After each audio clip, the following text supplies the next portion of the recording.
Hey, movie fans, and welcome back to another episode of the Uncharted Media Podcast. This is episode 124. We've got some, I was gonna say, exciting news about Knives Out, but it is news. We'll surely get into that, and yeah, good news is we're getting more Knives Out movies, which is great, considering that was, I believe it was both of ours, at least my favorite movie of 2019 when that came out. So in our grand tradition of liking casting related stuff, we thought we'd throw our hat in the ring of who would we like to see in these Knives Out sequels that we're getting. That's what we're going to talk about today. Josh, how you doing today? Great. It's been a busy weekend, but we're here. 2 days off. Let's go. Ooh, you've got back-to-back days off? Because I work so much, they give me 2 back-to-back, which is really nice considering I don't get a weekend. So, well, this is your weekend, kind of. yes, it is basically. So, I enjoy my weekend spending, sitting here talking movies and stuff like that with you. So, I'm happy this week because there's a lot of good news. And our first news topic that we'll get into here in a little bit, it's light at the end of the tunnel good news. Normally in our news topics, we don't talk about box office, but we will pretty soon here. But off the top, before we get into our news discussion, or our news topics, I saw something twice, actually. Godzilla vs. Kong. I was going to wait and see it because I had tickets to see it on Easter Sunday. Great time to see Godzilla vs. Kong, obviously. But I didn't really want to get anything spoiled for me, so I watched it on HBO Max the day it came out, and it was fine on HBO Max. It does make a huge difference watching it in theaters, though. I knew it was coming, but it was still super, super exciting to see certain stuff on screen. Minus the fact that my theater, way overdid it on the bass. I know you want to feel the bass when Godzilla and Kong step at each other and swing their weapons, but I don't need bass for 100% of the movie. It's a little bit of overkill. But as a whole, it was pretty good. I think that's the only thing I've been watching, though, as far as I know. Josh, you been watching anything lately? Well, I've heard rumors of a first look at Lightyear coming soon. Oh. So Josh has a scoop. Josh has scoops. I saw a random video on my YouTube binging that was something should be on the way, blah blah blah, and I saw a screen capture that looked like Buzz. But anyway, all that to say, I went on YouTube and started going through Buzz Lightyear of Star Command. Oh yeah, boy. Where is that on Disney Plus? Come on, guys. I know, right? I mean, you've already claimed half the episodes that are on YouTube. So, I'm not getting to watch all of them, but it's so weird. Episode 0, which is the pilot, has been copyrighted claimed. But 1, 2, and 3 are fine. 4 is copyrighted claimed. It's so weird. It's not all of them. It's only a couple of them. It just doesn't make sense. But yeah, that's basically. I'm trying to think if I. I finally was able to watch with my family the Snyder Cut to get their feelings and thoughts on it. Oh, okay. So this will be watched through twice for me. Let me just say, if anything, it confirms what I was feeling before. When you and I talked about it, I will say I think the thing that's missing the most is any fun and cowabunga and booyah from Cyborg. Well, we're not going to talk about it today, but the whole Warner Brothers and Ray Fisher issue, there's a whole big article that I read that was fascinating to read. It wasn't a whole lot of new information, but it was just a really well done article of just all the information collated into one big huge chunk, and the whole Booyah situation comes up, and I'm like, yeah. He's just he's so boring and bland and moody, and it's I can deal with that on like Batman or maybe even Wonder Woman, but like when you have a character who's like he's not necessarily a quote unquote symbol of hope, a symbol of hope, but like, and I know he's been through a lot of trauma, but I guess like so is Flash, and he's still allowed to have a sense of humor. Like Yeah. I don't know. It was just weird on the rewatch. Um, and the epilogue, I think now upon rewatch makes me even more mad. So there's Yeah, that. it does feel very, very tacked on, but as a whole, it's still not bad. Yeah.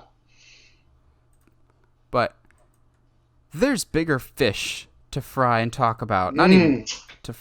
Oddly enough, someone does eat fish in this movie, but it's not Godzilla. There's no "that's a lot of fish" line this time around. But there is a scene where Kong is on the aircraft carrier and eats a whole bunch of fish, and I was like, "Is that a reference to the bad guys?" I'm thinking too much about this. Not gonna lie, this news makes me really, really happy. Not because I loved Godzilla vs. Kong. I thought it was fine. It was good. It's probably exactly what the box office needed, though, as Godzilla vs. Kong in its opening weekend has grossed $48.5 million. Now, normally, we don't talk that much about box office here unless it's like Endgame setting the weekend record like all time. However, this is the single biggest opening for a movie since the pandemic. This is way over exceeding people's estimations. Like some people were going, if they're lucky, they'll get 40 million, and we're closer to 50. And I think worldwide, this movie's closing in on $300 million very, very quickly. This is the first major spark of hope to me in the return of the movie-going experience. Like, we are getting back to the movies sooner rather than later. I think this just demonstrates that people really want to get back to the movies, but it's also, I think, a whole bunch of factors coming together all at once of you've got a big movie that people demand to see in the theaters with two huge monsters. You've got vaccines rolling out. My first shot is tomorrow. I was able to get an appointment scheduled for that. Heather's already had her first appointment because Nice. being a teacher. So I think this is absolutely great news. But it also is great news for potentially the future of the Monsterverse. But we'll dive into that in a little bit later for like a second half of this. But Josh, you see the numbers. Good, bad? What say you? No, I'm with you, man. It's any money coming into the movie industry right now is good money. Okay, I'm gonna say that, but obviously there's times when it's not good money. But opening weekend is very promising. Like close to 50 million. Like, bro, like let's go. For context, Godzilla versus King of the Monsters made about that with no Yeah, pandemic. yeah. So I mean, it's very promising. I think it's a combination of people are finally starting to be able to go out and actually see content and stuff like that. But also, this is like a movie that a good amount of people have been waiting for. So, and to be fair, in some ways, while they haven't been quote unquote built over three movies, it's been almost expected as an eventuality over three Yeah. movies. Um, yeah, I thought going into this, I felt pretty confident that this is the end because if I remember serves, like didn't they do like a 3-movie contract with Toho to do Godzilla or something like that? Like Yeah, I felt like as far as I'm aware. this was the end. However, these numbers are pretty promising considering all the limitations. Like this movie had an uphill climb of Godzilla King of the Monsters was not received well. Strike one. You launch your movie in the middle of a pandemic. Strike two. There's a third one that I had. Oh, it also releasing on HBO Max the same day. Theoretically, that should be strike three, but instead, it's hit a homer in proportion to the world we live in right now. This has to be a Yeah. great sign. I think this could bring talks back to the table of continuing this universe. Without dipping too much into spoilers, there's definitely still stories to tell with these characters. I don't really know Kong villains too much. Typically, the villain in Kong movies is humanity. But Godzilla, there's still some options out on the table for him to deal with, and also where we leave Kong, there could be some interesting story directions that you go there. So, a few months ago, I would have said this is pretty definitively the end of the MonsterVerse before we maybe get a reboot down the road. I could see this continuing depending on how long this has legs for, and honestly, looking at the calendar, this is going to have legs for a while because I think it's going to go unchallenged for quite a bit because you've got Mortal Kombat coming out this month, but that money is going to the same exact studio. It's an R-rated movie, but also I don't think Mortal Kombat will reach the same audience as like Godzilla vs. Kong, which is much more mainstream. It's broader. Yeah, and I mean, like, as excited as we all are for like a good-looking Mortal Kombat movie, it's going to be. I think some are waiting to hear how it is before they make any kind of commitment to go see it at a theater. Yeah, I think what I will do with Mortal Kombat is exactly what I did with Godzilla vs. Kong, which is I'll see Mortal Kombat at home just because I don't think it really necessitates like being seen on the big screen. I could be wrong. I haven't seen the movie to know. But yeah, this has to be a good sign. And I remember seeing all the memes when this movie came out, and it makes me happy because it's so very, very true. Of Christopher Nolan thought Tenet would be the movie to save the world, but instead it's a hairy man and a lizard man punching each other in the face with bright lights and really heavy bass.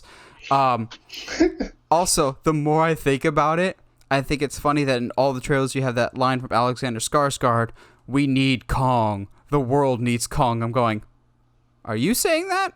Or is the box office saying that? Because right now, it's the box office. Right now, Godzilla and Kong are the saviors of the box office, just like they are in the movie. This is a great sign. It's great to be saying positive things. Like, yes, we have some rather bizarre delays that we're not going to get too deep into today, but like a whole bunch of movies got delayed by a week, which is weird, but as a whole, I think the days of delays are done. And I think I was listening to the John Campea show, and he brought up, and I completely agree, Disney right now is probably shooting themselves in the foot or reevaluating themselves going, do we really need to do a day and date release with Black Widow on Disney Plus with premiere access and theatrical? Because if Godzilla vs. Kong is making this with both, what if we do all in on the theater going experience? Because premiere access has not worked for us. Could you see that changing at all, Josh? Or do you think Disney, being the greedy people that they are, still want to do both? They're gonna do both because premiere access, don't you know, is the answer to all of our money problems. This is I don't know, dude. I think you and I have been very vocal about how much we hate the premiere access because it doesn't make sense. B, it's an obvious cash grab. Mm-hmm. So I don't know, man. Like, why pay, especially in this situation now? Why? Because HBO Max is not charging people extra, right? Yeah. So in this case, you would have Disney be like, "Hey guys, y'all can pay $30 to have access to watch Black Widow, or pay $10 a person to go to a theater, and if you don't want to do that, wait a month and watch it for free." It's almost like using premiere access to drive people to go see it in the theater, which is like sounds smart, but really stupid at the same time. Yeah, it's Chapek going, well, in the changing landscape of the movie-going experience, blah, blah, blah, blah, blah, money, money, money, like Mr. Potato Head in the first Toy Story. I just can't stand Chapek, and yeah, getting back to good news, this has to be a good omen. We don't know how Mortal Kombat will do later this month.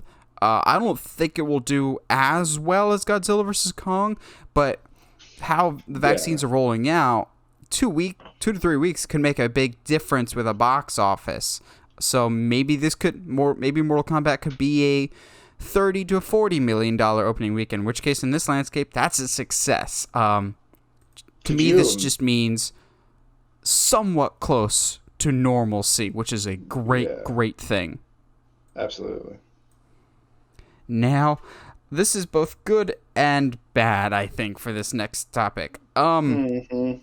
Knives Out was Josh and I's favorite movie of 2019. It was the antithesis to all those people going, creative and new ideas are dead. Well, we've got this new franchise, and Netflix wants to market and own that franchise as they have paid $400 million to acquire the rights to Knives Out 2 and 3. Here's the tricky thing, though, and the really, really stupid thing on Netflix's part. They paid $400 million to acquire the rights. That doesn't include the actual budgets for these movies. It's just to have the intellectual property to make these movies. So you've got to slap on, let's say, conservatively, because these aren't big blockbuster movies, but maybe $30 to $40 million per movie to get your cast. Maybe another $10 to $20 million to market this just for 2 movies. And also, I love Knives Out. I don't even know if it made $400 million at the box office, like, to offset these costs. You just spent all this money to get 2 movies. Like, I'm sure you want to spin it off into other things, maybe like knowing how Netflix operates, they'll want to do like a Benoit Blanc origin movie played by some Stranger Things kid. I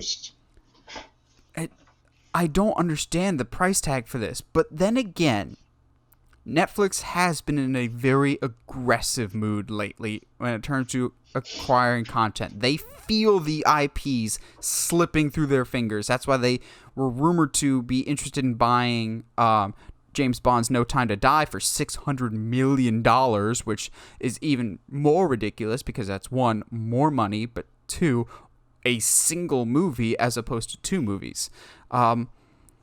I do not understand the rationale for this, of paying so much money. Maybe just sign Rian Johnson as a director for future projects, like they seemingly have done with Zack Snyder, because I firmly believe once Army of the Dead comes out, Zack Snyder will be doing more Netflix movies. I just don't understand this. But also, I know I shouldn't, but this to me is a big hit to the quality of the movie. I know I shouldn't think that, but I still have this asterisk in my brain going, oh, it's a Netflix movie. Like, I know Netflix has done good movies, but it's different. I wanted to see this on the big screen. I saw Knives Out a few times in the theater. I wanted to see it in the theater again. Yeah. I think this is a really dumb choice. That being said, Rian Johnson doesn't care, and he's rolling in money right now. Yeah, like you said, $400 million? Really? Netflix, I'm so glad that you have $400 million to throw at 2 movies and not enough time to develop all of the projects that you've been saying that you that are in development. But no, yeah, it's fine. Let's buy Knives Out for $400 million so that it can't come out in the theaters. And like, the thing I don't understand is how they make money off of this. You know, like, to me, the only way Netflix makes money is from subscriptions. Yeah, like, as much as we crapped on and still hate the idea of Disney Plus with Premier Access, that's added revenue to Disney Plus when people buy the movie. It doesn't cost extra to see these Knives Out movies. And also, Netflix as a subscription service, I'd have to look into the numbers more, but I feel like they've more or less like plateaued. They skyrocketed to be the number 1 streamer, and then they're kind of here. Everyone has Netflix. They're not going to suddenly find 50 to 100 million new subscribers just by adding Knives Out here. I think this is a expensive price tag. It's it screams of desperation because you've got an HBO Max taking their content back, Disney Plus taking their content back, Paramount Plus taking their content back. Netflix is going, crap, we need originals quickly, and they are quickly running out of those originals, or they don't want to shell out the money usually, but they want to shell out the money for this. This seems very clickbaity headline to me of, well, this will get people interested in Knives Out sequels that we already knew were coming, but now the only way you can see them is on Netflix. Like, people will talk about this for a little bit, like we're talking about it, and we're going to fan project who we'd like to see in it. But once that initial buzz wears off, it's going to be like every other Netflix thing of people get excited for a week or two, and then they don't talk about it. Like, there's buzz the past 2 weeks because Witcher Season 2 is finally finished filming, which means Henry Cavill's available for Man of Steel 2, please. But that buzz is going to die down real quick. Who talks about Stranger Things these days? Even though we know the show is coming, this seems to me like they massively overpaid for a great franchise, great potential future franchise. I'll give them that. This does have a lot of potential. They caught something in the early stages. That being said, I think you drastically overpaid for this. Josh has no audio. Sorry, I muted myself because I was click-clacking to look some stuff up. I was very curious as to how Netflix makes their money, and it legit looks like it's only from subscribers. Like, it's like there's no brand deals, no, like even the Stranger Things with like the Egos thing, there was no brand deal there, so like it wasn't even a project placement. Because I always have to bring it up. I'm also a big Halloween Horror Nights fan because I'm here in Orlando. I'm curious how much money they get from licensing, because the past 2 years, well, 2018 to 2019, they had Stranger Things houses at Horror Nights. And the rumor this year, more reason for Josh to come down and visit, is this year there's going to be a Haunting of Hill House to go through. So what's the license? I mean, there has to be licensing costs for that, but I can't imagine that's going to be a big chunk of their revenue. If anything, maybe a % or 2. Like, yeah, so according to Variety, in the third quarter of 2020, so that's pandemic, with its over 190 million subscribers, translated to give or take about $6.44 billion. So that's in one quarter. So, I mean, I don't know what the cost of licensing and how much of that money is actually going to all the license that they have to pay for in order to show all of these films. That's a lot of money for just one third of the year, but it still to me doesn't justify being able to drop $400 million for 2 movies just to have some original content. When again, you have literally this, and again, I just keep coming back to this. We have whole lists of shows that are like, this is in development, this is in development, this is in development. And honestly, if they just put those shows out, you've got it, dude. We're here for it. But again, you said the $400 million price tag. That's just to acquire the rights for this. Since it's now a Netflix movie, they're the ones that are probably going to end up having to pay the production costs for this. So it's even more than the 400. This was just to say we have this now. It's like you have a kid now.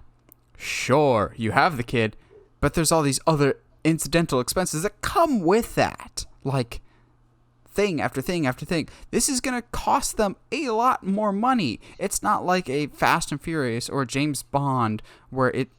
Even then, I don't think that would be a good idea to acquire those either. They just need to continue to foster the originals that they have. Their originals are pretty solid, like The Witcher, Stranger Things.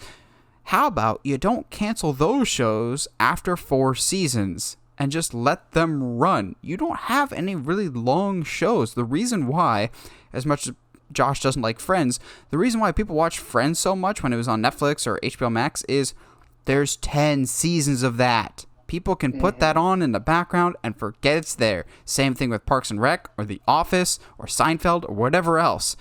I'm not saying Netflix needs sitcoms. I'm saying they need long-running shows that people can get comfortable with and know the characters and can just leave on forever. And that will get people interested in. They latch on to that, and they won't quit your service. I'm not saying people are quitting Netflix now, but invest in the shows that you have. Solidify your own house before trying to buy a second home type of situation. Yeah, it's just... Yeah, I think it's very easy to be on this side of things and not knowing how much money Netflix actually makes. But like, as from a creative standpoint, this just doesn't make a lot of sense to me. Yeah. Well, so something was a lot better than it had any right to be. Not gonna lie. So I had heard, not like discussions, but some rumblings about what the new Space Jam would be about. Because as a 90s kid, I kind of assumed that it would be a retread of the original with Michael Jordan. That ain't the case. As we had our first look at the new Space Jam with a Space Jam A New Legacy trailer. I appreciate that they're not calling it Space Jam 2, because this very much feels like its own thing.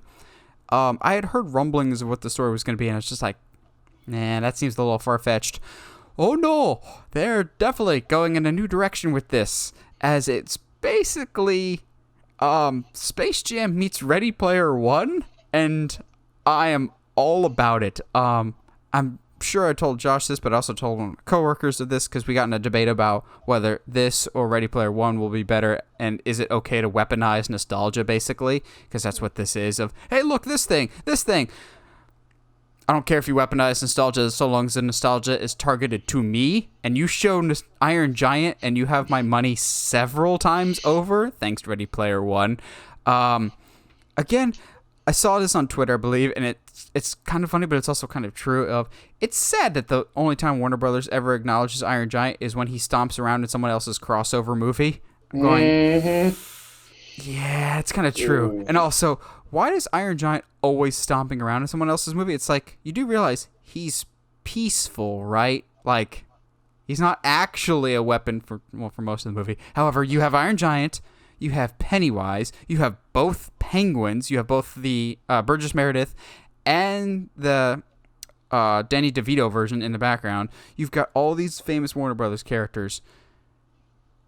I'm not going to lie, this trailer won me over a little bit, considering I wasn't necessarily cold. I was much more open to the idea of this movie than Josh, who's been very against this. But for different reasons. If I remember correctly, Josh, you've been anti this movie, not because of the love of the first one, which isn't that good. It's more of, you've said for a while, and I completely agree, that the Looney Tunes have not been relevant for quite a few years. They haven't been in the pop culture like they were in the 90s when the first Space Jam came out. That was a big crossover, the biggest name in basketball and the biggest name in animation. However, they kind of play into that in this trailer. They do. Send him to the rejects, and then they send LeBron James to the animated world, which it's the small touches, but I appreciate that when he lands in their world, he himself becomes animated.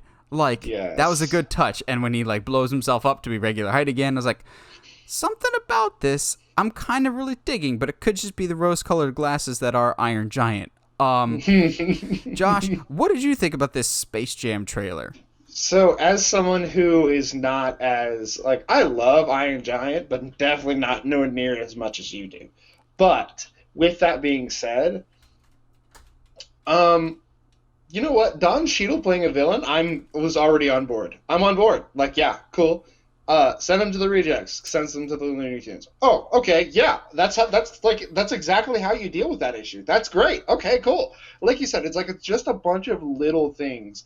And I love that this movie, at least from the trailer, seems to be more about the relationship between LeBron and his son, as opposed to Michael and basketball.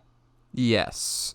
Because the original Space Jam, while it's not the best, but look at it with nostalgia glasses, it's a good time. Um, it was definitely more about Michael's relationship to basketball than it was anything else. Whereas this feels more like a family movie of like where he's like trying to tell his son, he's like, "Yo, bro, you got some talent. You should use that." And kid's like, "Yeah, but like I don't wanna.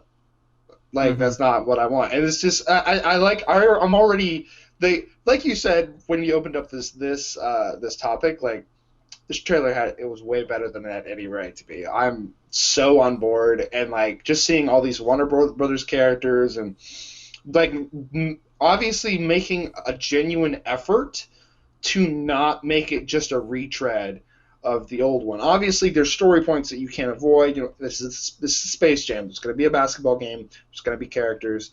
It's got to be a top basketball player involved. Okay, cool. We got those. Let's go. Like, what else do you got? And I'm just saying, I might see this in theaters. I don't know.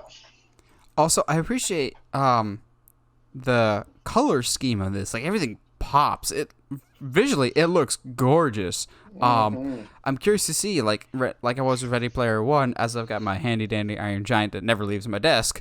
Who else makes a cameo in this? We've seen the Iron Giant. We saw the Mystery Machine. We saw his like wish list of who could be starters with like Superman, Gandalf, Iron Giant, and somebody else. That was like, we won't.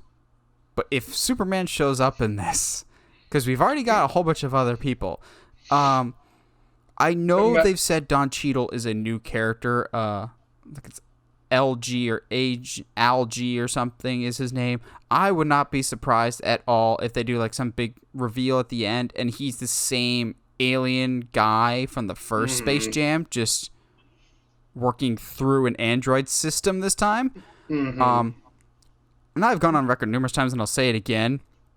Michael Jordan to me will always be the better basketball player, just different eras. But it's not even close. LeBron will always be a better actor than Jordan. Like, he just feels so much more natural here. Like, I laughed, actually, when he's just like, what in the Matrix hell? I'm like, that's a pretty good line. Like, he just feels much more natural. I've seen him be funny. Not that Jordan wasn't. Jordan was just very wooden. Go back and watch that original Space Jam 90s Kids. Jordan can't act at all. Neither can Larry Bird. That movie's saved by Bill Murray being Bill Murray. But yeah, this looks a lot more fun than it should be. Now, I'm sure there's going to be quite a few people that are just going to go, it can't hold a candle to the original, thinking that the original is still some cinematic masterpiece, or they really have that fond nostalgia for it, which is fine. I'm just saying that original one is not as good as you remember. So at least try to keep an open mind with this new movie, because it looks like it is genuinely trying to do some new things here. Yeah, it's nice. It's fresh. This is exactly what like we needed it to do. Because if they just tried to retread, it was going to be annoying. Yeah. So another trailer. I'm not gonna lie. I think I like the Space Jam trailer more, but this trailer is doing exactly what it's supposed to, which is get me more excited for the Loki series. I have not been the biggest fan of the Loki character. I think he's fine. That being said, I think Marvel has way over-relied on him to the point of when they announced this Loki series, I was just like, come on, another one? Like, do we really need this? However, with each passing trailer, I've gotten more and more excited for this show, seeing that it could be something really, really clever and different than we've gotten from Marvel so far. And this trailer is no different. However, at least to me, Tom Hiddleston's Loki is not the star of this trailer. To me, the star of this trailer is the wonderful wizard that is Owen Wilson. The power of wow, man. Wow. Like, he seems like he's going to be such a good foil for Loki here of like, so you think you're smart. I am smart. Oh, bro. I am smart. Of course you are. Okay. Like, their interactions were great. I think we've slept on Owen Wilson as an actor for way too long. Like, I know, absolutely. even us here always make fun of the wow, but he's genuinely a good actor. Like, there's a reason he always shows up in Wes Anderson movies. He's great in stuff. I'm not gonna lie. Did you kind of get a Wes Anderson vibe sometimes in this trailer? Like when they're sitting across from each other, it's like that perfect symmetry there. There's certain shots I'm like, that feels very Anderson there. I think there's a lot of interesting possibilities here. Also, I think this trailer did a better job of telling what the show will be. Like, the first trailer said Loki will be teaming up with the Time Variance Association? Agency? Time Variance Agency. Something like that. You're like, that's cool. But this trailer gives us more of that of, all right, Loki, you broke something. We're making you fix this. When you stole the Tesseract in Endgame, you caused all these rifts. We need to plug these holes, and you're going to do that. Basically, I'm like, okay, that makes more sense. I'm also more on board with the fact that this is villain Loki, not like anti-hero Thor Ragnarok Loki. So, yes, maybe, just maybe,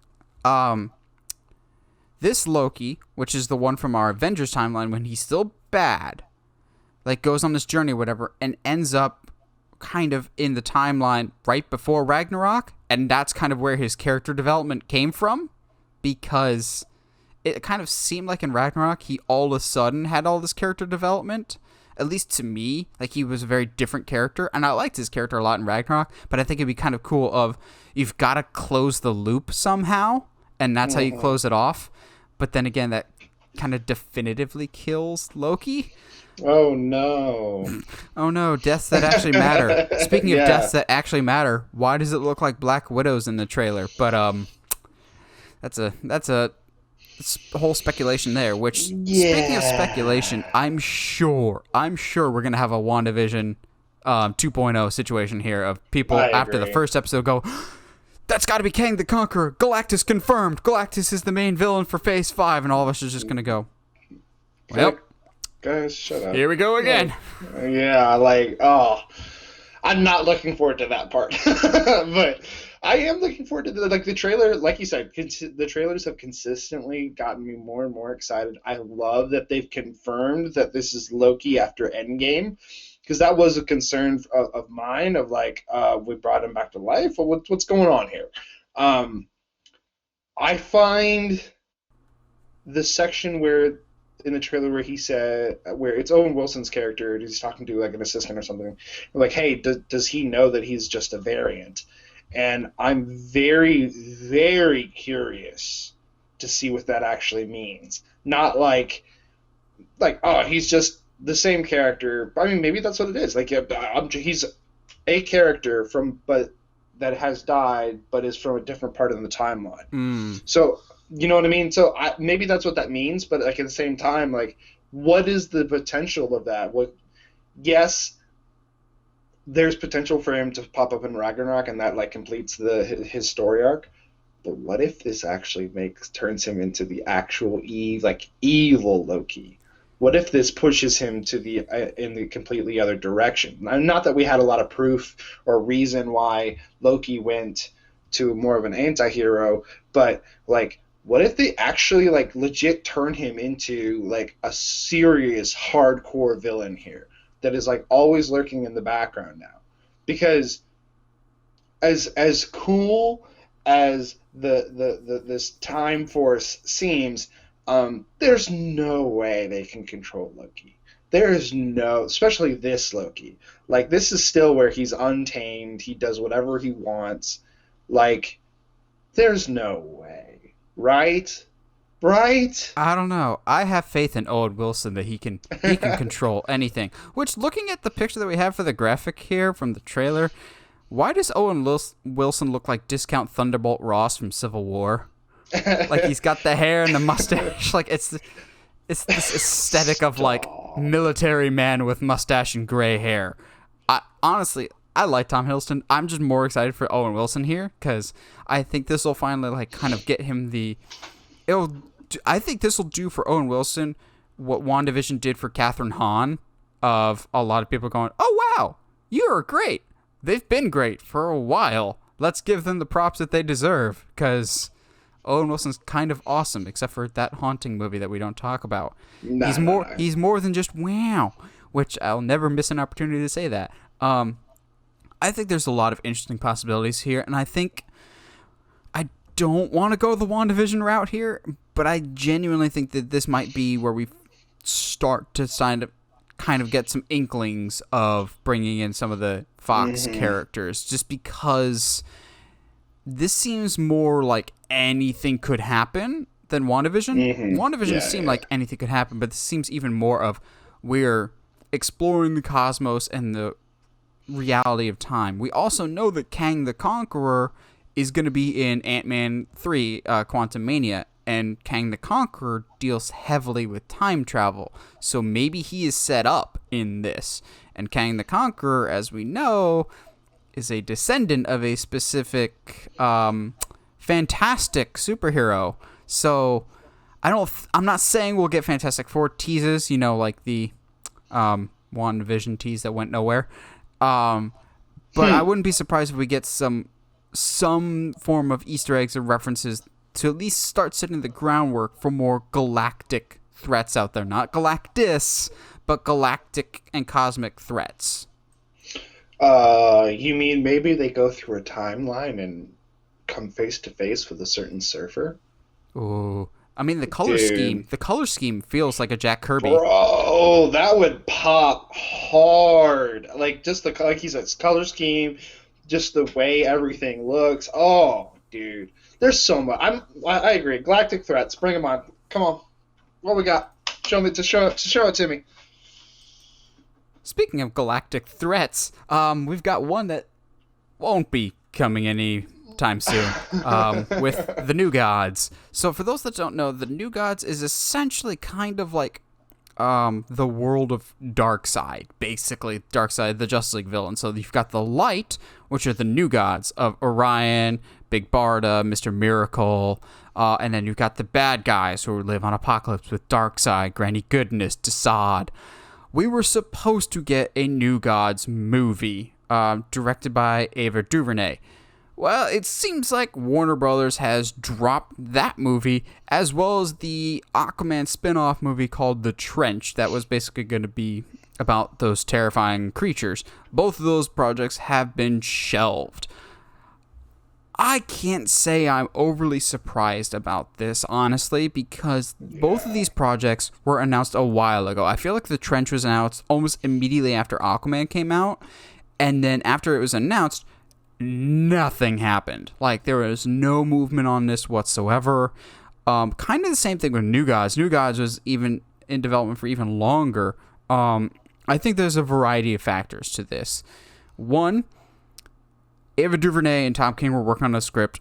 We hadn't heard anything about that for a while. Now, I know a lot of Snyder fans will be upset because they'll be like, you just want to move away from Darkseid.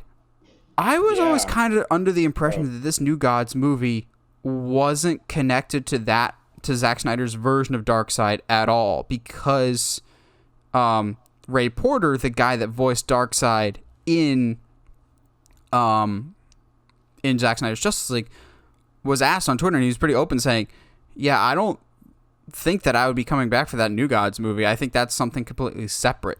So, I think the lack of progress on both of these movies made it probably the biggest impact.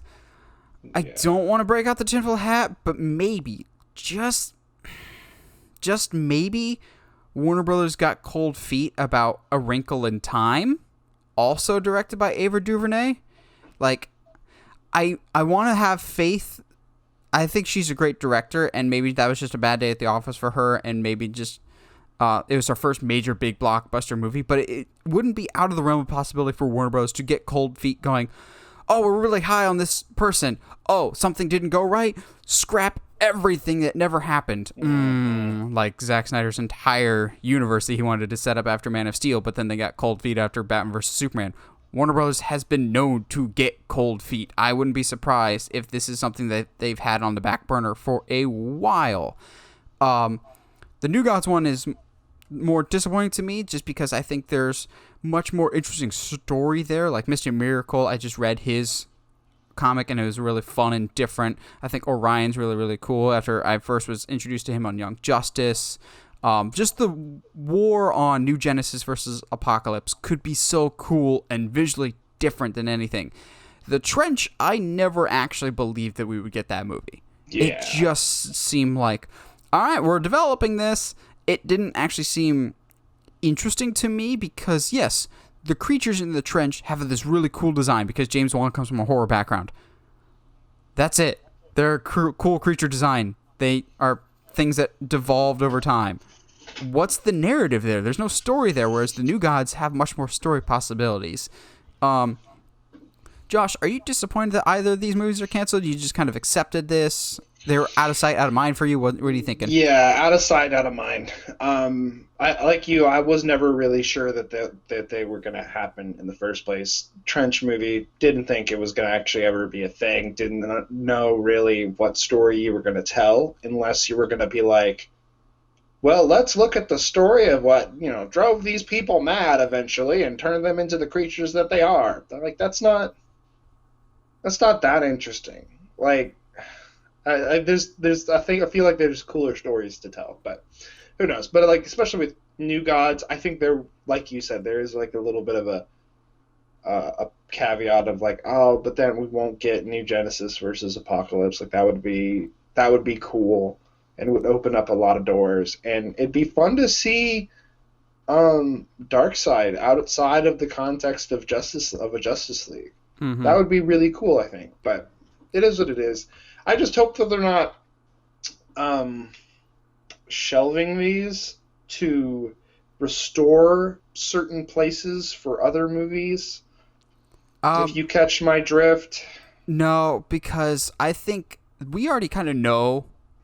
This shouldn't also come as a surprise because they released their upcoming movie slate for both HBO Max and theatrically, and both of these movies were nowhere to be found on that list. So I think it's more or less DC is putting the pedal to the metal for certain projects that they kind of have a roadmap with. If I remember correctly, it could just be me though.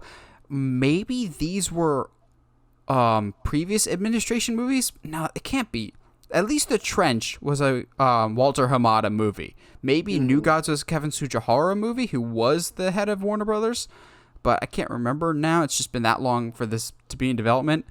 I think this is just, we're getting too crowded with everything else that we're coming into production with.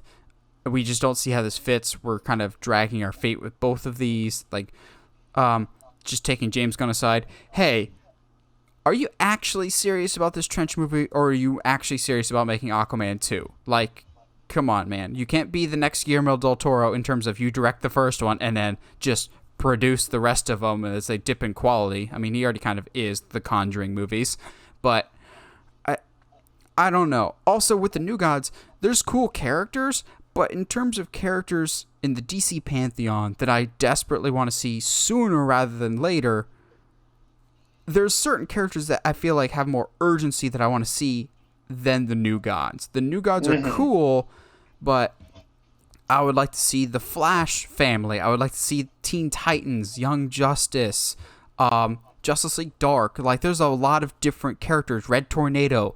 I'd like to see a lot of different characters before we get to New Gods, because New Gods is almost, at least from my experience reading DC, they're almost always present, but kind of pocket universe doing their own thing. Even in Young Justice, they only show up for 2 or 3 episodes total. They're often sequestered to their own corner. So maybe that was why Ava DuVernay was so interested in doing this, because it would be more creative freedom. But in terms of overall universe connected tissue, this seems like an outlier. So I kind of get why they canceled this, as much as I think there could be a lot of creativity to it. Yeah. So question for you. Because there's been a couple things that I've heard floating around this week, besides hashtag restore the Snyderverse, which I don't know if people really understand what they're asking for. Also, you begged for a Snyder cut and they gave you one, and now you're like, oh, we got that, so we can get more, and it's that's kind of you're kind of pushing it as a fan base, but my brother sent me an article by IGN, of all people, which is the only reason why I'm kind of taking it, not necessarily seriously, but like interested, saying that the new Batman movie is going to be on Earth 2. Okay, yes. I have heard that. And it's... Yes. So, I think this is a situation of Warner Bros. Executives need to have like a... I won't say Pablo Hidalgo because he's gotten himself into some hot water recently, but like he was the guy for Star Wars that kind of like kept continuity in line. Warner Brothers needs that right now because we've got 3 separate Earth 2s happening right now. I think what they mean by Robert Pattinson's Batman is it takes place in a universe parallel to the one that Zack Snyder set up and that we want to kind of be our thing going forward. Like we've said that The Flash will probably reset everything. Like Zack Snyder is New 52. Everything after the Flash movie will probably be rebirth type of it. Yeah. We're not forgetting about it, but we're moving to a different direction. Whereas this Batman is going to be on a separate universe. He's not going to cross over. That's nothing new to us. The Earth 2 confusion comes in of the Stargirl show on CW is set on Earth 2. There's been some other thing that's been set on Earth 2. Like, I think what they meant to say was it's on a separate Earth, but it came out wrong with how they labeled it as Earth 2. I'm like, okay, which one is the true Earth 2 here? Okay. Like, I get what you're saying, but you're confusing some of the people that like actually follow the universes here. Yeah. That's what I was more concerned about. Was like, okay, guys, like, I get what we're doing, but the concept of a multiverse cannot just be thrown out there into the fan, social medias and be like, all right, cool, this is a thing now. Like, you can't just do that. You actually have to explain that so that people, your casual fan isn't like, wait, what's going on? So wait, like, there's multiple Batmans? Are they in the same storyline? I don't understand. It's like, I guess in my thought process is less about what's going to make comic book fans happy, because you never will, and what's going to, I guess, make it more mainstream and less nerdy, I guess. I mean, I say that as somebody who loves these characters, but like at the same time, like, I don't want, as cool as it is, I don't want for a DC movie to come out and then have to sit there and explain to somebody for 20 minutes certain histories that aren't said in the movie or not explained in the movie on why certain things make sense. Like, you know what I mean? Like, I it's like, as much as I did enjoy Zack Snyder's Snyder cut of the Justice League, it doesn't negate the fact that he had to explain in an interview the whole Martha situation in BVS. It doesn't, like, you know what, like, to me, that doesn't... Which is my problem that I've had a lot of with Snyder of... Yes. You've had to fill in the gaps for your narrative in interviews or tweets or whatever else, or you've had your people that like your movies, which is fine if you like Zack Snyder stuff, but more often than not, his defenders have to explain narrative stuff that he said in interviews rather than it actually being presented in a movie. Like, basically everything to do with Robin whatsoever in the DCEU has been said through Zack Snyder in interviews or whatever else. It was just like, well, I was always planning on getting around. It's like, were you actually, because there's many times with Zack Snyder that I'm like, did you actually plan this out? Or since you've been away from this project for so long and you've read some interesting fan theories out there, have you been like, oh yeah, that's always been my plan? Like him saying Carla Gugino was going to be Catwoman eventually in his universe. I'm like, really? Because you have her voicing the robot in Man of Steel. So did you always have that? Or are you just kind of going, that's a cool idea. Since I'm not actually going to make these movies, I'll just say I was going to do that and tease people and tee people up, because he's great at teeing things up for people. I'll never deny that. Yeah. But the actual execution could be better. And I think coming back to the multiverse thing here, I think the multiverse issue that we might run into here is Warner Bros. Has a gunshot wound and they're treating it with a junior-sized Band-Aid, just going, multiverse. it fixes everything. It's like, it could if you do it right, but you've got to explain what a multiverse is correctly and explain that everything that's come before is its own separate thing. So we're not going to have Tom Welling's Smallville show up in the next Aquaman movie or something like that. No. His Clark is great. It's when he has to become Superman. Gosh, I can't even fathom how much I almost vomited right then. Wow. Okay.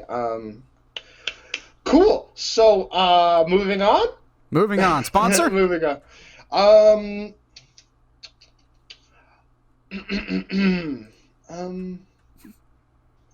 on. It's right there. I can feel it. I just gotta phrase it. I feel like I do bang energy all the time, though. You do. When I drink bang, I can see other people's words. Words. You know what? Today's episode of the Uncharted Movie Podcast is brought to you in part by dogs. When you're having a bad day, give one a cuddle. It'll fix everything. Yeah, I did not expect that, but that works. Dogs are dogs. Dogs. And funny enough, there was a dog that was instrumental in solving one of the side mysteries in Knives Out. Segue. Because, what's the old quote of, man often comes across his destiny on the road he takes to avoid it? That's exactly what happened to Don Johnson's character in the original Knives Out. So in honor of Knives Out 2 and 3 officially coming to Netflix, we're just like, let's do what we did with the Batman and cast what we would do for a Knives Out 2 or 3. I'm assuming, at least for me, that Knives Out 2 and Knives Out 3 will not be connected, so this cast could be applicable to either movie. Now, it's interesting to note that none of the original cast members, except for Daniel Craig, will be coming back for the next Knives Out, according to Jamie Lee Curtis, who may or may not have let a detail slip. I'm not sure. So she said in a post, trying to stay in character of Linda, which it's not lost on me as a Halloween fan that her character's name is Linda, which was one of Jamie Lee Curtis's friends in the original Halloween movie, which was one of the first people to die. It could be just me reading way too much into it, but yeah. She said that the Thrombey family is going through some things, so they will not be joining Detective Poirot in his next adventure in Greece, to which I'm just going, hold up. Everyone's going to be more distracted about the fact that the Thrombeys won't be in the next Knives Out. Did you just say the next movie is set in Greece? Because that could be really, really fun.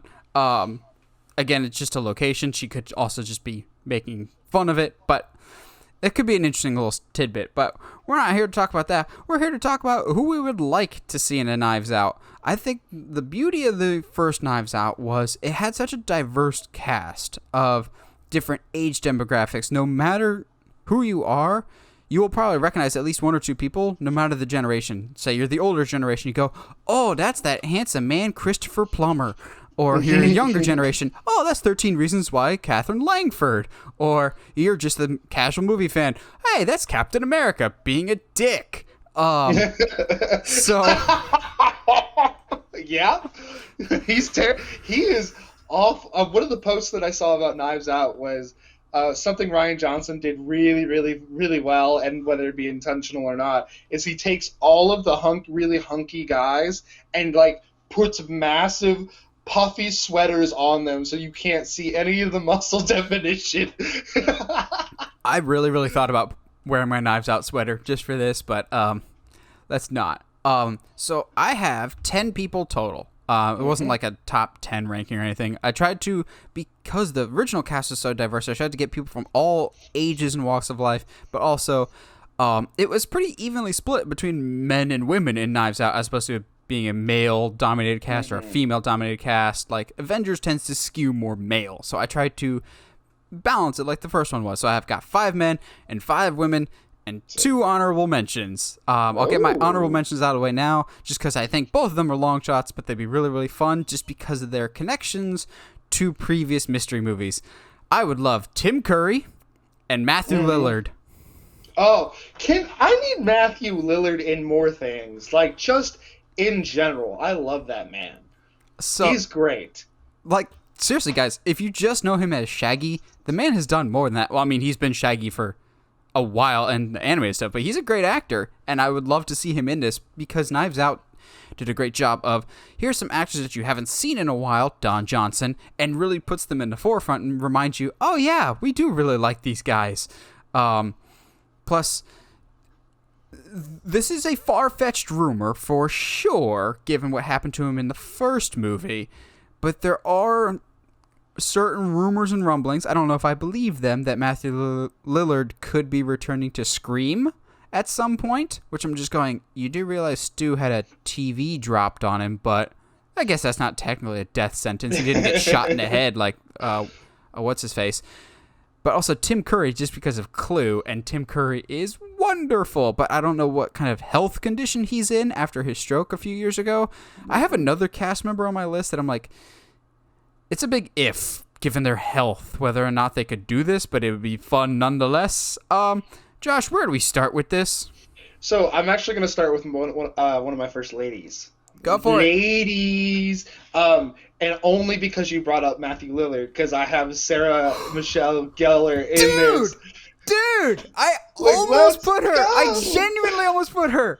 I almost had her as an honorable mention. I was just like, if I don't have this one person that I'll talk about later, then I would have gone with Sarah Michelle Gellar instead. Dude, like, Makes me so happy go. that she's not here. Like, I was like I think, and this is kind of a theme, I think, with this list of the, at least from my end, are people that I want to see in more things. I have seen them in stuff, and I want to see them in more current things, not just like, hey, you want, and a couple people on this list, I can be like, hey, if you want to see how good this person is, let's go look back to the list of this catalog of stuff that's almost over 10 years old, and it's like, I don't want to have to do that. I mean, I'm going to still, but like, I would love to be like, hey, that's, so and so from so and so and so. And I think having like somebody like Sarah Michelle Gellar, like that's 90s horror right there. Like, let's go. Like, absolutely. How could you not? Also, Daphne. Yeah, it's Daphne. We need somebody. If not her, then let's get why do I always blank on her name? Mrs. Hawkeye. Linda Cardellini, who played Velma, who also has been doing steady work and is a phenomenally underrated actress. I think she'd be great for Knives Out. Wow. Absolutely. Almost any of the Scooby cast, because like, even I know Freddie people. Prinze. I would love Freddie Prinze. I I love that man, dude. Oh my goodness. For those that don't know, Freddie Prinze Jr. is one of the coolest and chillest celebrities out there. I don't know if he still has his podcast, but he had a podcast called Prince and the Wolf, which is like the most laid back, chill bro podcast, apart from ours, obviously. Of like, obviously. I would like to see him come back, and I know he's actually on a Peacock show now, the revival of Punky Brewster, and Heather says it's actually pretty good. I'd like to see him get back in the mainstream, but he's very much a family man first, which I really applaud. That's awesome. So I don't know if Freddie Prinze would be attainable, but Sarah Michelle, that would be legitness. I'm all for that. I'm going to stick with they have to have some kind of history of mystery, so to speak. And here's my one that, like, I don't know if they're still acting, and health concerns may be a factor, considering this actress is 95 years old. Oh. But tell me you wouldn't want to see Angela Lansbury in Knives Out. Yes. Oh, let's go. Yes, please. Oh, my goodness. Like, come on, guys. You tell me you wouldn't want to see Murder, She Wrote team up with the new version of that exact same thing with Daniel Craig's Hercule Poirot. Like, oh, my gosh. Again, she's 95. I don't think she's still acting.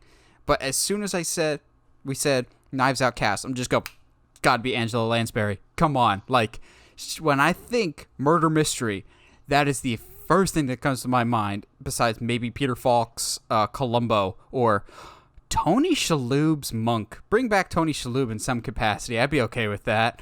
But Angela Lansbury is like the go-to for me of murder mystery. And also, she would kind of fill that role of the Christopher Plummer in the first movie of bringing in an older generation, but also introduce a younger generation to their accolades. I think she'd be so much fun. Speaking of something like that, let's I'm gonna bring up Sally Field because Ooh. I need more Sally Fields in my life. I mean, she's already good, and like like at least our generation kind of knows them from Forrest Gump, but like not a lot of people. Spider-Man? I'm getting there. I'm getting there. But like more young people of a more younger demographic would probably most likely know her as Aunt May, which in my opinion she's the perfect Aunt May. I'm sorry, like Nah, I'll always go Rosemary Harris. Nope, sorry, Sally Mae, man. Sally Field, baby, Sally Field. I almost combined her person with the character. That's awkward. Sally Mary. Honestly, no, but like just having her there, and I think what would be very interesting would be to have her play an outwardly very sweet, typical Sally Fields character, but then actually turns out to be the villain. Mm-hmm. That's another thing that I tried to factor in when I was looking at my people. Other than Angela Lansbury, who is a saint, I tried to have everyone on my cast, I could believably buy them as either a good guy or a bad guy, because everyone has to be a suspect, basically, if you're going to do a successful murder mystery. So I could see almost everyone in my cast as either a good guy or a bad guy. Case in point, the most obvious one, Adam Driver. Because he's on the graphic, but also he's worked with Rian Johnson before, but everyone knows him as Kylo Ren. But if you've only seen him as Kylo Ren, you're honestly missing out on some of his best work. Him in Marriage Story is great, but also him in BlacKkKlansman is fantastic too. I love Adam Driver as an actor, but more importantly, he can toe that line of he can be really, really likable and charming in like a Logan Lucky when he's just frankly an idiot. Like the best kind of idiot, working alongside Daniel Craig, of all people. What? Or you could be the bad guy with Kylo Ren, who, let's be honest, was the best character in the sequel trilogy and the only one that actually had an arc and depth to him. Yeah. Or like a BlacKkKlansman, in which case he's a good guy, but a conflicted good guy. He's really done a lot, and he's worked with Rian Johnson before. I almost put Mark Hamill, but we kind of know that Mark Hamill wasn't the biggest fan of the direction that Rian Johnson took Star Wars, so I don't know if I could see them pairing together again, whereas Kylo Ren... Well, not Kylo Ren, Adam Driver as Kylo Ren. Kylo Ren is in Knives Out too, not Adam Driver, Kylo Ren. Just goes through the whole movie asking, where's Rey? Where's the girl?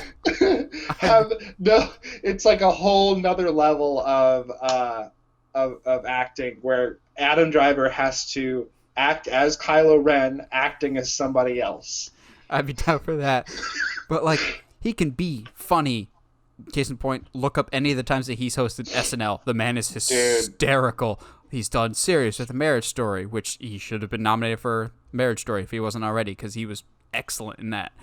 There's so many different things to him. I could see him being a detective. I could see him being the murderer. I could see him being the prime suspect. I could see him being the one that gets killed. He's done it all. He's versatile. I think he'd be excellent for Knives Out at some point. All right, so you brought a guy, so I'm going to bring one. Let's talk about a name that we don't hear often, especially these days, and has been... I mean, he's doing Volkswagen commercials right now, but it's fine. But, like, after the movie world did him dirty in Amazing Spider-Man 2, I think Paul Giamatti needs some redemption. Yeah! Because I love that man. And he's, like, bro... I just love Paul. I love everything about his acting. I think he's in a show right now. Billions? Billions or something like that. I can't remember it. But like, I need more Paul. I need more. And I think being able to have him in like a Knives Out 2 or something like that, and somebody who's younger than me be like, man, I love this guy. What can I see more of him? And I'll be like, oh, there's this movie called Pretty Little Liars that I think is it Pretty Little Liars? No. Big Fat Liar. Big Fat Liar. That is, Pretty Little Liars is that ABC Family that terrible show. Oh my gosh. Oh no! You stole my big fat liar joke too. Oh jeez, yeah, but yeah, it would be cool to. I think in that's an opportunity here to give these people that aren't often given very actually serious acting roles. Not to say that superhero movies and stuff like that aren't serious, but just like some really diverse character roles that aren't normally offered to these kinds of people, at least these days. Mm-hmm. If he's not on my list, but an honorable mention. If you bring up Paul Giamatti, we gotta talk about somebody else that got screwed over with Spider-Man stuff. Thomas Hayden Church. Where is he? Bring back Thomas Hayden Church. I think he could be a lot of fun in this. Oh, he's great. But the problem with Paul Giamatti being in a Knives Out movie is you'd automatically assume that he's the bad guy because we already know he's a big fat liar. So anyway, man or woman next, Josh? Man or woman next? Let's I like this. So we're doing like 2 and 2 thing because it'll leave. We can do two women, right? And then we did 2 men or a man each. I think. Yeah, we've done 1 each. Yeah. I'm dumb. I can't count. Can you count? I can't count. I can only count to 4. I know 2 number 1. I'm like John Cena. I only count to 2. Oh my gosh! At least you're not Big E and can only count to 4 or 5. What is it? What was this character in NXT where he's like, "I'll beat you and I'll do it in 5." And I was like, "That's cool, I guess." I don't know. I only started following him once they ditched his last name. Oh, jeez. So when he came to the main roster, got it, because Vince hates lots of names. Anyway, let's do a woman next, I guess. I'm going to do one of 2 West Wing actors that are on my list. With, oh, jeez, I hope I don't screw up her first name. Stockton Channing? Yeah. You don't know? Maybe if I saw a picture, but like I've seen the first like 5 or 6 episodes of West Wing, and I liked it. I just got had to add it to the list of billion other things I need to watch. Yeah. Here, she's also done a ton of voice acting, and I guarantee you will. I love that I've come into habit of like live Googling things. That's nothing new. I know. It's really funny to me, at least. She's in Grease. That doesn't sound healthy. Yeah, I know that does so much for you. Never seen Grease. Never really had a desire to. Actress, sure. Oh, jeez. I've heard her voice in things, and I just can't. Yeah, there's West Wing. Where is it? It's somebody. Yeah, I guess not. Whatever. It's not the press secretary, right? No. She is the That's wife. Allison Janney, right? Yeah, she's the wife of the president. Oh! Yes. Yeah. Okay. She's great. You should have just said that.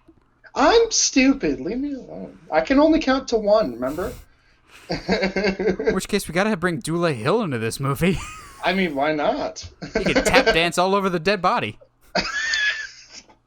I need more like good, strong women in these kinds of movies, and not to say that like not saying that Knives Out didn't, but like the cast can be so diverse and actually gives female characters something to do other than I'm here to be pretty and smart. Like no, like everybody can be very scheming, very complicated. Yeah, very complicated. And like I love Channing. I think she's great. So why not? So again, also bring these people in front of new eyeballs so maybe they can get some more work too, because come on. So I'm going the opposite. You went with an older actor. I'm going with a younger actress, but not my youngest. I have a young actress, but not this one. This is probably one of the most mainstream names on my list, but even then, like, people kind of know who she is, but may not know her name quite yet. Granted, she may pronounce it weird due to her thick Scottish accent. Karen Gillan. Yeah, my girl. Love me some Karen Gillan, whether it's as Nebula, or the Jumanji movies, or Oculus. Oculus. Oh, I could talk about that all day. With Oculus, with her and Nightwing, Brenton Thwaites, who also is a incredibly underappreciated actor. But Karen Gillan's another one of those, I can buy you as a good guy or I can buy you as a bad guy. And it can kind of be the same situation as like a Captain America, but not copy and paste it. This isn't just all right, who in the MCU can we get to replace Chris Evans in a Knives Out sequel? It's like, no, I genuinely just really enjoy Karen Gillan performances. And she can be the kind, charming friend, but also, I don't particularly enjoy you scheming type of person, which this list is really, who can I see as a schemer, a plotter, a suspect more than anything? And it makes her sound sketchy. She's not. She's a lovely young lady, but like she can be good or bad, as we've seen with the Nebula character. Yeah, I would love her to see her come in and like go full Scottish for no reason other than she could. Yes. That'd be so great. Yes, yeah, Karen, absolutely, yes, please. Want to do a man now? A dude? A guy? A bro? A bro. A bro? Let's do more bros. Oh, okay. I got a bro. I've got a bro. You got a bro? Hit me with it, bro. I got another bro. Rob Gronkowski. No, wrong bro. I got another Marvel bro. Vince Russo, bro. Nah, this bro is Michael Pena, bro. Michael Pena is great. Honestly, I've hit Josh with too many bros. Yeah. I hit him with too many bros and not enough too brothers. Many wrestling reference. Oh, give it here, brother. But no, brother. Michael Pena, honestly, has a very underrated resume right now. Like, he was the standout character in both Ant-Man movies. He's the one that's just like, so I heard from my sister's cousins, from my nephew's roommate's brother, that he's doing this. I'm like, yes. Now, granted, Fantasy Island was not great, and he might have entirely been miscast as, what's it? The guy that runs the island, basically. Yeah. But I could see him having an evil side to him. I feel like he's been a villain before. Plus, again, it doesn't sound right to say, I really, really enjoyed him in the Dora movie, which is way better than it has any right to be. Dora should not be as good as it was. I really like Michael Pena. He's a really fun dude that I can buy. He brings a certain infectious energy that I think could really slot in well to just about any movie. So I really would really like to see Michael Pena kind of get more of a prominent role in something besides just buddy sidekick. So yeah, bring in Michael Pena for the next Knives Out, please. Yeah, speaking of people who bring a very specific energy, what's Gary Oldman been up to? Because I would love him. I'd be okay with that. Yeah, like, I mean, it's not my most, like... groundbreaking. Like, yeah, not my most groundbreaking pick, but, like, any Gary Oldman is a good time, and I think any chance to show somebody a truly dramatic Gary Oldman and then go, hey, yeah, but here's the Fifth Element, too. It's like the best. I want this so bad. I think Gary is... He deserves more credit as an actor, and I think putting him in a Knives Out film would be pretty solid.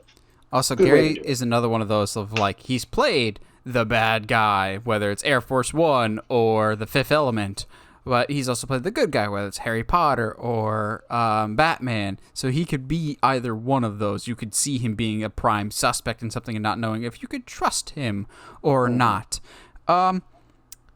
I'll go with a kind of out of left field pick just because as far as women go, she has carved her own unique path, basically, as I very rarely have ever seen this woman be the same thing more than once. She has such diverse roles, often bizarre roles, but nonetheless entertaining, enigmatic.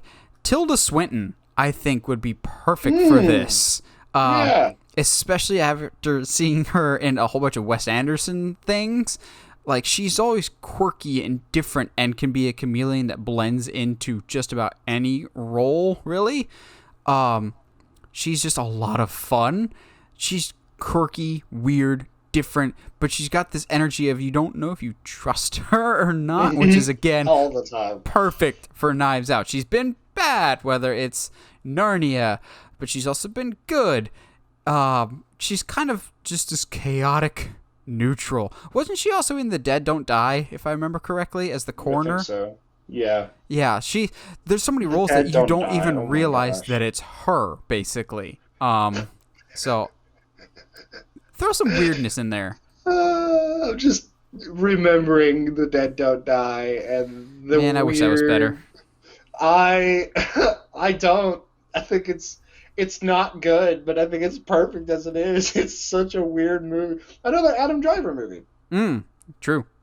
No, that's the good stuff. I'm gonna go, and I feel like I've seen her recently, but I can't off the cuff place her, which is probably not good. But my other West Wing actor, Marley Martin, she is the secretary. No, she is I forget the technical term for what she does. But she's basically an advisor to senators. She's the deaf one. She has if you haven't seen a lot of West Wing, you wouldn't know. It's fine. But I think representation is going to be a big thing too in this, and it would be really cool to have someone who can't necessarily communicate at the same level. Like as, a Quiet Place situation. Get Millicent in there. And I think that could add some very interesting story details, and I'm always down to have some more unique actors in this as well. Yeah, that works for me. I think having a deaf character actually could have a really fun and interesting dynamic of, I don't know, there's a lot of interesting, like A Quiet Place, like there's a lot of interesting story possibilities that you could go with that. So now we're back to the men. And maybe it's because we hyped him up so much last week that he's just been on my mind. I would love Pierce Brosnan to be in the Knives Out. Take that Don Johnson type role of like the older, suave gentleman. He can be a lot of things. I could see him being the bad guy. I could see him being the good guy. Maybe have some James Bond callbacks. I think he would be so much fun to do in this type of movie. And I'm trying to get from all types of age demographics here. That's why I'm like, I want some older males, some older females, some younger males, some younger females. Everything needs to be in this movie or movies. And I think Pierce Brosnan could be, I don't know, he's got this charm that's different than a lot of other people on my list today of just a certain energy that people are drawn to. Of like, I could see him being like the head of a household of like commanding presence, but he's not my most commanding presence. I'll save that for another dude on my list. So we're going to talk about commanding presence, huh? We're going to talk about commanding presence, huh? What about a former pirate captain with Jeffrey Rush? Ooh. Yeah, boy. Oh, let's go. And I thought about it now. I put it on this list before I knew that allegedly the next one should be set in Greece. But how cool would it be to have like pirate references with Jeffrey Rush in a movie in Greece? Like, I'm here for this. Like, absolutely. And also, I just love Jeffrey. I think he's cool. I think like he brings a certain gravitas to every role he's in. And was he also in The King's Speech? Yes. Holy cow. Yeah. Absolutely. Yeah. Wow. Okay. I haven't seen King's Speech, but I like know people who are in it, which is weird.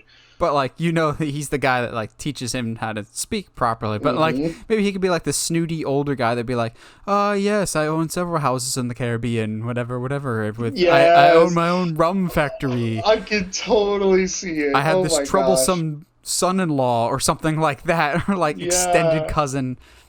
I think that could be a lot of fun. Now, my youngest member of the cast by far. So we had some young cast members. We had what's his face from the new It movie. We had Catherine Langford. I never remember his name. Young Bill, basically. Bill. You had Catherine Langford from 13 Reasons Why. She's relatively young. I went with a young actress that's been mostly in horror movies, but by and large, she's been in movies with some heavy-hitting actors and has held her own in McKenna Grace. She's fantastic. She is young Theo in Hill House. Yes! She's great. Oh, okay. I Yeah, feel like she's also absolutely. it's either Ouija Origin of Evil or Annabelle Creation that she's in. I think it's Annabelle. Yeah, I think it's Annabelle too. Or I don't know. Yeah, I always get those two mixed up because I'm they're pretty sure it's often Annabelle. linked together of like terrible, terrible first movie, but really far superior sequel by a great horror director. I always get Mike Flanagan and David F. Sandberg mixed up. Um, I don't know what you think. Origin of Evil's better. I don't know. I liked Annabelle Creation quite a bit. Origin of Evil got me. And I'm doing this because this is what they do in the movie. Because they're like, the end of the movie is what sold me. I was like already down and everything, and then the movie ends with like one sister going, "Hey, is that you?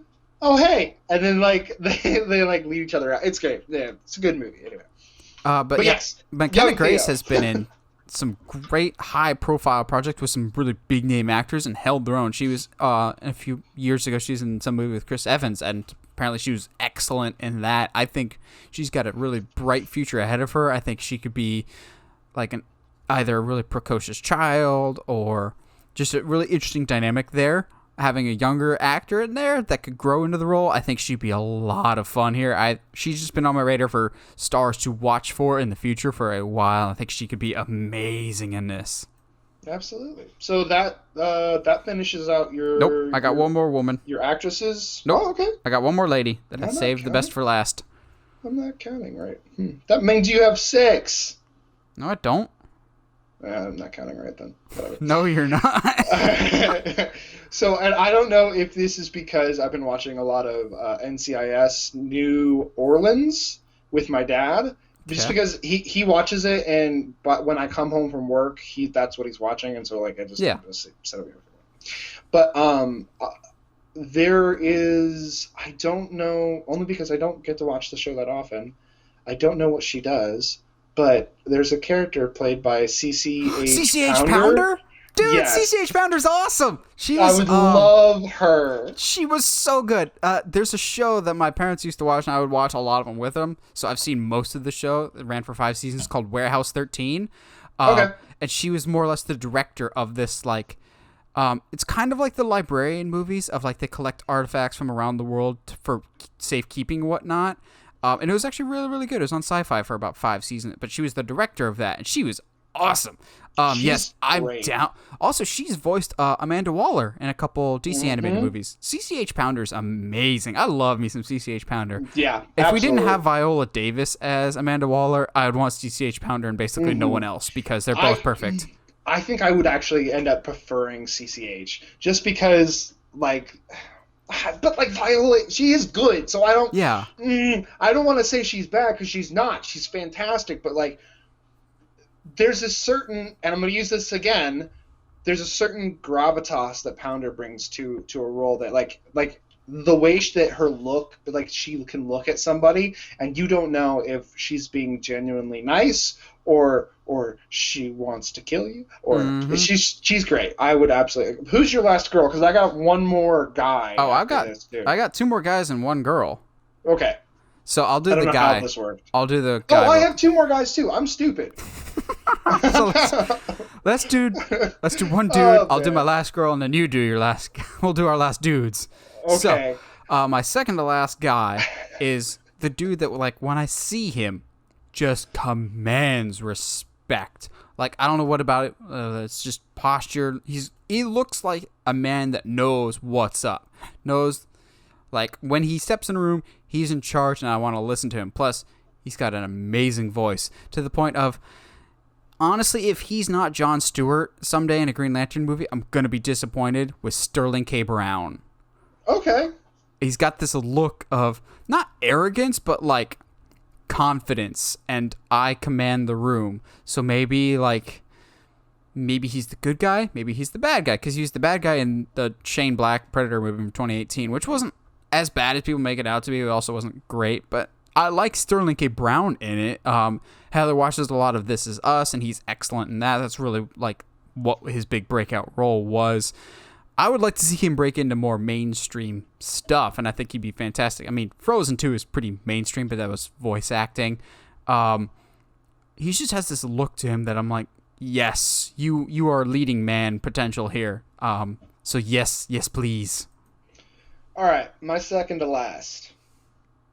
Both my last two guys are comeback stories. One is in the middle of his comeback, and one is really just starting his. The first one is our boy Shia LaBeouf. Oh, okay. That's fine. I thought you were going to say some other Wow. comeback name. Wow, okay. No, don't get me wrong. I love me some Shia LaBeouf. You know, there's very few people in this world, though, that love Shia LaBeouf more than me. But when you said in the middle of a comeback, I'll see if it's your other name or not, or else I'll throw out a name for you that I think was who you were talking about. I think I'm on the same brain with you, but I won't spoil it yet. But I'd be down for Shia LaBeouf. Yeah, especially absolutely. if he eats people in this movie. No, I honestly would love for him to come across. I would love for him to be the character that comes across as just a super big douchebag, but like So ends up being Shia LaBeouf. but ends up being like the only person in the movie with like good intentions and a pure heart. So basically, you just want to like project how you feel about Shia into a movie. No, that is who Shia is. Leave Shia alone. He's great, but no, yeah, Shia LaBeouf needs more work anyway. So get him in front of more eyeballs. Give him another opportunity to do some really good dramatic acting. Because I think you and I are always more of a fan of his like really dramatic stuff. Mm-hmm. Who's your other big comeback person? I think I might know who it is. No. All right, We fine. got one more. I'll say who my last woman is, and then we'll go to our last dudes. Yeah. So, as the horror fan that I am, I loved and appreciated seeing Jamie Lee Curtis come into Knives Out universe. Like, she had already made her big comeback with Halloween 2018, which I loved. But it was nice to see them kind of dip back into the older horror icons. So I want to do the same thing with either Knives Out 2 or 3 and bring out Sigourney Weaver. Oh, I almost put her on this list. Oh, yes, please. Absolutely. Because, she's one of the greatest protagonists, male or female, in movie history with Ellen Ripley. But also, she can be the good guy, as is the case in the first Alien, or more the harder-edged character in, like, the Alien 3 or 4 that we pretend don't exist, or borderline villain, which, bring up Shia LaBeouf again, Holes. She's great in that. I think she's got so many different facets to her. She can be entertaining, she can be good, she can be bad. There's no mistaking she can be absolutely terrifying for sure. So, yeah, Sigourney Weaver is like my top pick of please put them in Knives Out of you can be, she's a chameleon in this, and I think she'd be perfect for the Knives Out world, similar to Jamie Lee Curtis was in the original movie. All right. My last guy. Okay. I don't think it's the same as my guy, which is good. Yeah. All right. So, dude's been through a lot. Yep, I know who it is. He was on a show recently, playing a robot. Yep, I know who it is. Yep. Yeah. Okay. I knew it as soon as she said in the middle of a comeback, I was like, yep, okay, I know who it is. Yeah, Brendan Fraser. Yay! Absolutely. I need. There is an old man without a shirt in the backyard. What? All right, sorry. I just looked up out the window and saw that. That was shocking. Anyway, Brendan Fraser. Sorry, Brendan. I didn't mean to ruin your moment in this podcast.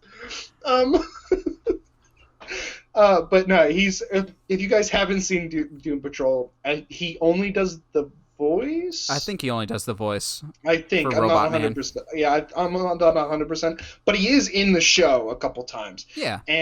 But even if it is just his voice, the amount of emotion he's able to convey in just that is incredible. And yeah.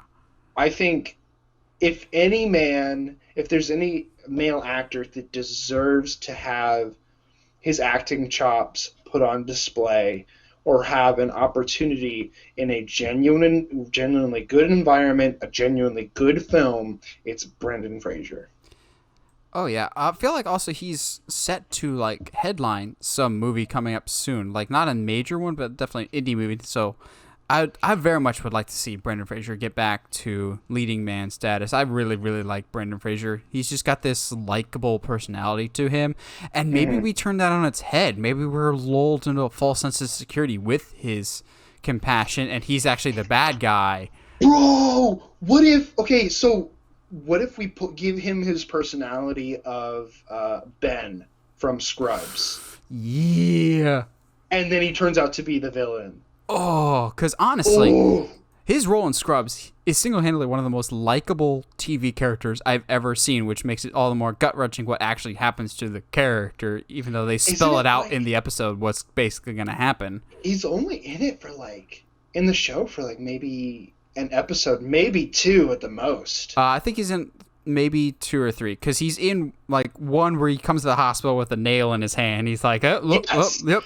That's like episode 5 or 6, and he shows up at the end of season 1, because one of the season 1 finales I think was finding out that he had cancer, and then he disappeared. Yes. I think it's 3 episodes total. Yeah. I would very much be down for Brendan Fraser. I think he'd be Absolutely. great. The failure of the 2017's Mummy movie showed that you can't make a good Mummy movie without him. So let's get him back into the mainstream. However, he wouldn't be my most out of left field pick. My last guy is someone that often gets written off way too often for being just the goofy, weird guy that makes weird comedies. But lately, he's really been coming into his own as a phenomenal actor, and I'll be genuinely pissed. I have to double check. I'll be pissed if he wasn't actually nominated for a movie that he did this past year. Sacha Baron Cohen.